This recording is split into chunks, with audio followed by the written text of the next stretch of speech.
Welcome to ಮನೆ ಊಟ cooking channel. ಇವತ್ತು ನಾವು ಬೇಳೆ ಹೋಳಿಗೆನ ಜಿಬ್ಲಿ ಎಫೆಕ್ಟ್ ಅಲ್ಲಿ ಟ್ರೈ ಮಾಡಿ ನೋಡಿದ್ದೀವಿ. ಇದೊಂದು ಸ್ಮಾಲ್ ಸ್ಟೋರಿ, ನೋಡಿ ಬನ್ನಿ.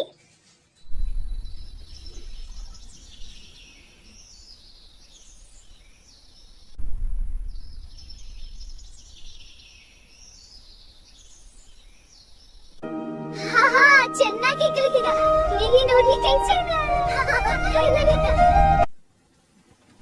ಮೊದಲು ಒಂದು ದೊಡ್ಡ ಪಾತ್ರೆಗೆ ಬೇಳೆಯನ್ನು ಹಾಕಿ ಚೆನ್ನಾಗಿ ಕೊತ ಕೊತ ಅನ್ನಿಸ್ಕೊಬೇಕು. ನಂತರ ಆ ಬೇಳೆ ಜೊತೆಗೆ ಬೆಲ್ಲವನ್ನು ಹಾಕಿ ಚೆನ್ನಾಗಿ ಸ್ಮ್ಯಾಶ್ ಮಾಡಿ ಇಟ್ಕೊಬೇಕು.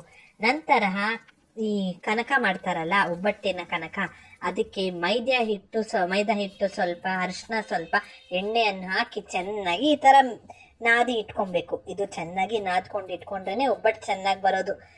ನಂತರ ಒಂದು ಎಲೆ ಮೇಲೆ ಈ ಕನಕವನ್ನು ತಟ್ಟಿ ಮಧ್ಯ ಹೂರ್ಣವನ್ನು ಇಟ್ಟು ಈ ತರ ಸ್ಪ್ರೆಡ್ ಮಾಡ್ಕೊಂಡು ಹೋಳಿಗೆಯನ್ನು ತಟ್ಕೊಂಡ್ಬರ್ಬೇಕು.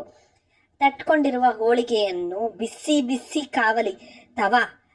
ಬಿಸಿ ತವ ಮೇಲೆ ಹಾಕ್ಬಿಟ್ಟು ಅದ್ರ ಮೇಲೆ ಸ್ವಲ್ಪ ತುಪ್ಪ ಹಾಕಿ ಚೆನ್ನಾಗಿ ರೋಸ್ಟ್ ಮಾಡ್ತಾ ಇದ್ರೆ ಅದ್ರ ರುಚಿನೇ ಬೇರೆ. ಈ ತರ ಒಂದ್ಸತಿ ಟ್ರೈ ಮಾಡಿ ನೋಡಿ. ಯುಗಾದಿ ಹಬ್ಬದ ಸ್ಪೆಷಲ್ ಈ ಒಬ್ಬಟ್ಟನ್ನ ಈ ಜಿಬ್ಲಿ ಎಫೆಕ್ಟ್ ಅಲ್ಲಿ ಟ್ರೈ ಮಾಡಿ ನೋಡಿದೀವಿ.